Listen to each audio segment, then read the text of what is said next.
Thank you for joining us. And before we get started with today's video, if you guys like what you're seeing and hearing from the Locked On Senators podcast, go ahead and hit like, smash the subscribe button so you can be the first to know about Sens content. Now, we're going to be doing a ton of these prospect profiles, so if you agree this is someone the Sens should look at or steer clear, leave your comment below so we can hear from you. Now, we got 64 of these, so let's get into it. All right, we'll get back to our list in just a moment, but first, Pilsy, I just have a correction to issue here because the NCC meetings start at 9 a.m., but Sens Chirp, friend of the show, just put out that it will be at 11 a.m. Eastern. 11:15 is when the discussion about LeBreton. So I guess when the NCC meets, they have an agenda worth of things to take care of. You got to do chit chat. You can't just go right into it, Ross. There's got to be some chit chat. Oh yeah, they got it. There's one tree at a place. They got to talk about that for a couple hours as well. But anyway, so that's neither here nor there. But again, if and when we get news on LeBreton, we will pass that along to you right here on Locked On Senders. But for now, let's get back to our draft rankings. All right, coming in at number 4. What a run on Czechoslovakians. If we're going to throw back before the separation of the countries, we had Nemec at 5, Juracek at 4, and now we're going back to the top Slovakian of this draft, Juraj Slafkovsky, a big prototypical power forward. Yeah, he screams power forward, and this is someone that Corey Pronman, he had him as his first overall guy. So you can see the pedigree here that just like it's hard to find a right-hand shot defenseman that is well-rounded, it's hard to find a power forward at this age that's well-rounded and has pro experience. And Juraj Slafkovsky, he has shown that he can play up against the big boys. Like he's punching above his weight class here, because where he really shined was internationally. I mean, talk about have an Olympics. Juraj Slafkovsky, 7 goals in 7 games, and he won the MVP of the tournament. And Slovakia, they won a bronze medal, and he was still the MVP. And congrats to Slovakia. That is their first ever medal in men's ice hockey in the Olympics. So in the Olympics, I was going to say, they won a world championship or 2 back in the day. That's a big deal over there. Big deal. That's awesome. Yeah, 7 goals in 7 games. Now the haters will say, hey, mix in your teammates, 0 assists. But when you score, you score. Now, when I went through and watched all those goals, I was curious, like, is he creating offense? A few of them are just kind of drive to the middle, lots of room, walk down Main Street and rip one bar down. Looked like he was out on the rink at Manor Park Public School right there, looking like he was playing some pond hockey. But at the same time, he did it again at the World Championships, where it's like, oh, you thought that was a fluke? Yeah. Why don't I just go out there and produce as well at the top level against men once again at the World Championships? He had 9 points in 8 games, and guess what? 6 of them were assists there. So he's getting his teammates involved a little bit more. So 16 points in 15 games between the World Championships and the Olympics this year. Not too bad. Now we'll get to it, but the production at Liga level certainly wasn't on that same level with TPS, which ironically, and you know who the president of that team is, Pilsy? No, my Finnish scouting trips are failing me right now, so no, I don't. Saku Koivu. So you wonder if there's a bit of a connection to the Montreal Canadiens. They'd certainly get some insight into what he brings day in, day out. He played 31 games with TPS this year, 5 goals, 5 assists for 10 points, 33 penalty minutes. As you mentioned, Corey Pronman has him as the number 1 prospect. We've got a host with 3. We've got Chris Peters, Elite Prospects, and Craig Button have him at 3. Tony Ferrari has him at 4. And then Scott Wheeler and Bob McKenzie both have him at 5. That is an average of 3.43. He's 6'4", 218 pounds, Pilsy. That's a pro build if I've ever seen one. And he's 18 until March 30th, 2004. So the ceiling is unknown at this point, because the rise of Juraj Slafkovsky has been extraordinary, and we know that the numbers are never elite. at the Liga, at the SHL level for these 17-year-old kids. But you look at what he's doing against men at the top level internationally, and he's doing it on a team that doesn't exactly have very many top-end guys. So, sure, this is a good draft year for them. Nemec, Machar, even Adam Sikora is a name to know later on. But this guy just seems like you put him in the right circumstance, he is going to be, we said Juraj, the most NHL-ready defenseman. Well, this guy's the most NHL-ready forward. Yeah, I would agree for sure. And he's had quite the journey, Ross. Like looking through his EP page, he so he played in Slovakia, he played a little bit in Austria, then in Czech, and then in Finland, and then he's playing all these international events. Like this guy is a worldwide traveling hockey player. Like he has no issues going where he needs to go to work his craft and to get better. When he was 13 years old and put up 14 points in 18 games against under 18 competition, when he was 13 in Slovakia, they're probably like, hey, for you to hit your potential, we probably have to move you to a different league. And then what did he do? As a 14-year-old, he goes to the under 16 league in Czechia and puts up 42 points in 22 games. Maybe we need another step up. So then he goes to TPS as a 16-year-old, and in the under 18 program had 52 points in 39 games. Everywhere this guy went, they're like, we need to level you up. And he's like, no, this isn't good enough. This isn't good enough. I guess he found out what was almost good enough, the Olympics. Yeah, what's supposed to be the greatest spectacle of now, worldwide asterisks, sports. But asterisks, yes. He probably makes that Slovakia team. Oh, for sure. Not in the same role. No, not in the same role, but I think for sure he still makes it. It'd be tough for them to keep him off. And for good reasons, Ross. Like we talked about, he's a power forward. He carries the puck up the ice with confidence, protecting it with his large frame.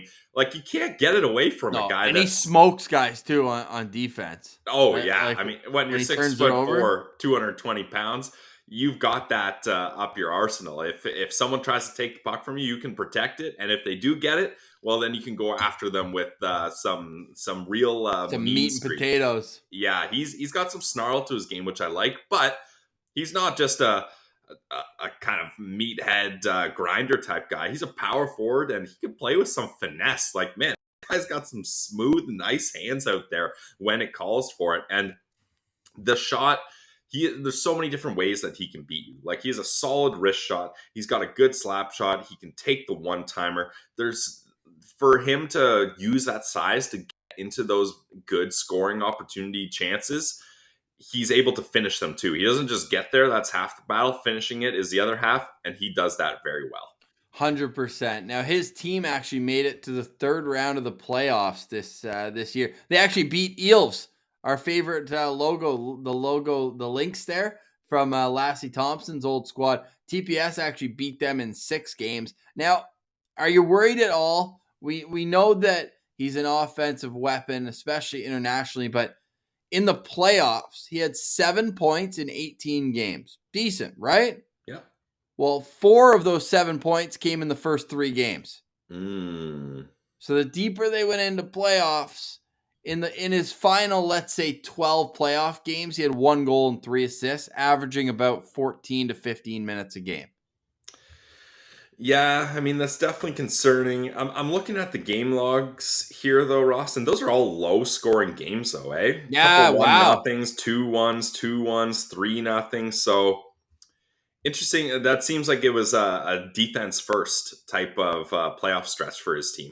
Yeah, in his last 8 playoff games, 1 goal, 1 assist. There are still some games like 6 shots on goal, 5 shots on goal, and he continued that on in the World Championships as well, but let's dissect it. 5-1 loss to Canada, no points, -2, does have 5 shots on goal. 4-2 loss to Finland, no points. 2-1 loss to Germany, that was still with Tim Stützle, no points. So he got 2 assists against France, 2 assists against Italy, 2 assists against Kazakhstan, and a goal against Switzerland. Yeah, he's tearing up the weaker competition there, that's for sure. I'm excited to see him. He's the type of guy you bring over to North America right away. I think you give him his 9 games. Can you handle the National Hockey League? If not, go down Yeah. to the minors. It's But time for his next level up. 100%. Yeah. How perfect would New Jersey be, though? Even just from having a countryman who's been around and seen it all up there. Thomas Tatar would be the Ooh, perfect yes. mentor for him in New Jersey, I think, to kind of get the wheels turning and help him adjust to life in North America. Yeah, it'd be perfect, Ross. In my mind, he's already a New Jersey Devil. Like when He I kind of see fits there, eh? he fits there perfectly. I don't know why they would go any other direction. I mean, I know you got to do best player available, and there's an argument to be made: Logan Cooley versus Wow, no spoilers. Slafkovsky. Yeah, sorry guys. Damn, I ruined that one. Or Shane Wright. So I'll throw a curveball in there. Who knows what happens? This Ooh. draft could get crazy. Oh. But what they need is dynamic wingers, and you saw them target that with they got Holtz, right? That Yes. was yeah. So you saw them target that last draft.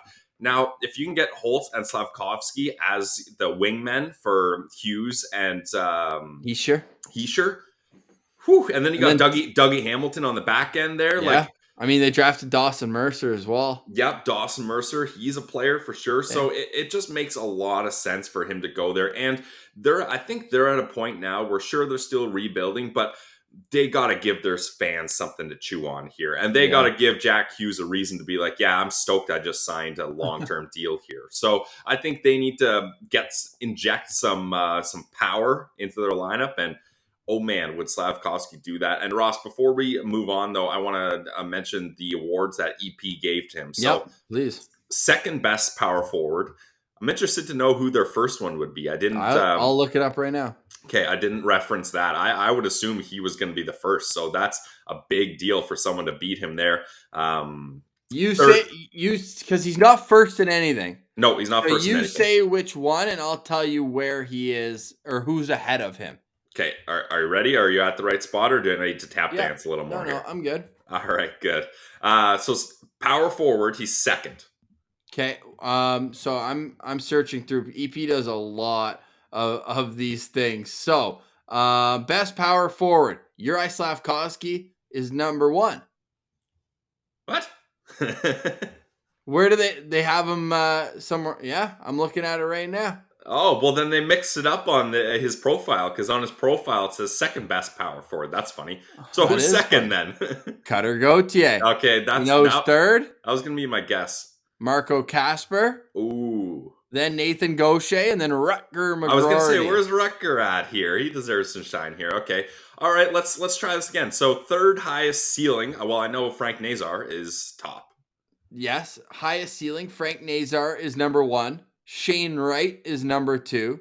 And Juraj Slafkovsky is number 3. Third highest floor. Shane Wright, I know, is highest floor.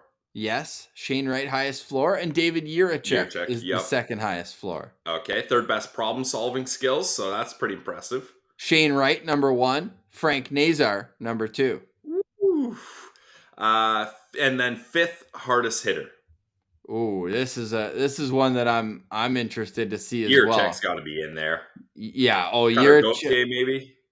No, not Cutter Gauthier. Oh, okay. Number 1 is Joshua Davies. We didn't even cover him. He was almost unanimous here. Wow. There's a name to circle, Sens fan. Leanne Bichsel, number 2. David Juracek, number 3. And Marco Kasper, number 4. Woo, Kasper, his name's popping up a lot here. So that was a long way of us just showing all the different skills that he has and how highly touted he is in this draft. A lot of scouts feel like he's pro ready. Like, you got the size, you got the experience. It's so hard for defenders to contain him. It's so hard for opponents that are attacking to not be under pressure when he's putting pressure on the forecheck. There's a lot to like about him. For a couple knocks just to balance it out, EP mentions that his foot speed needs work. Yeah, shocker, 6'4", 200 pounds. He's not the fastest guy. Figured that one out. So he's never going to use his burst of speed to get past opponents. That's fine. And he has some work to do with decision making, which I think kind of makes sense because, like we mentioned, he's always punching above his weight class as far as age and experience goes. So he hasn't had the time to be able to fine tune his decision making like all the opponents and teammates he's playing with have. So that's something that it's literally just going to come with time, and I'm not too worried about that. And Yeah, those are the only knocks I could really find, Ross. no, 100%. I agree with you. And Valerie Nichushkin is their shades of. Now, for me, Interesting. I'm a little higher on him. I go with Mikko Rantanen. I see a lot of the similarities there. Maybe needs to improve his playmaking ability. We know Rantanen can dish it out pretty well, but Nichushkin's interesting because obviously it took him a while. He was a top 10 pick, but it took him probably 5, 6, 7 years to get going. But now, like if you're talking about the Nichushkin now, that's a hell of a player you're getting in Juraj Slafkovsky. I'd love to if the Sens are extremely interested if they want to trade up because they want to add a forward. I mean, this is probably the most pro-ready guy. Yep. Don't put too much pressure on him to be in this year, but by next year, you're looking at a guy who's playing in your top 9, and he's a left shot, and we know the Sens are more loaded on that, even up front. We'll see what happens with some of the moves this offseason, but I got him as 5-star. I love the way he plays, so he would be very high on my wish list, and we know that Trent Mann spoke to him at the Combine. He was in the video the Sens put out. So interesting there. You're not going to be there at 7, are you? That's what he asked him, right? Yeah, he did. Yeah, so good. And I could tell Uri, he wanted to be like, he was kind of thrown off. He wanted to be like nice about it, but also he didn't know how to He's respond personality plus, though. A couple interviews with him. Once he give him a couple years getting comfortable with English, and he is just going to be an absolute treat in interviews. So he passes the vibe test. Most importantly, Pills. Perfect. Let's trade up right now. I've got same as Nemec and Jurček. I got him at 4.5 stars only because I don't see alternate reality or any sort of reality or dimension that he falls to the Sens at 7. But they could trade up. But I'm not so confident that's going to happen. Those trades never end up happening. It's always just rumors. Each team overvalues their position, and it's hard to make something work there. So 4.5 stars for me for Slafkovsky. But yes, I would be interested in, and it makes a lot of sense for the Sens, instead of going out and paying top dollar for a guy in free agency or losing a lot of assets, try to trade up to acquire a guy that you can turn into that top 6 winger that you need and take advantage of a couple years on the ELC. So it does make sense for their approach. 100%. And you are on a run, my friend, of 4.5 stars. You gave 4.5 stars to Nazar, Kemmel, Nemec, Jurček, and Slafkovsky. So who will it be tomorrow? Stay tuned to find out.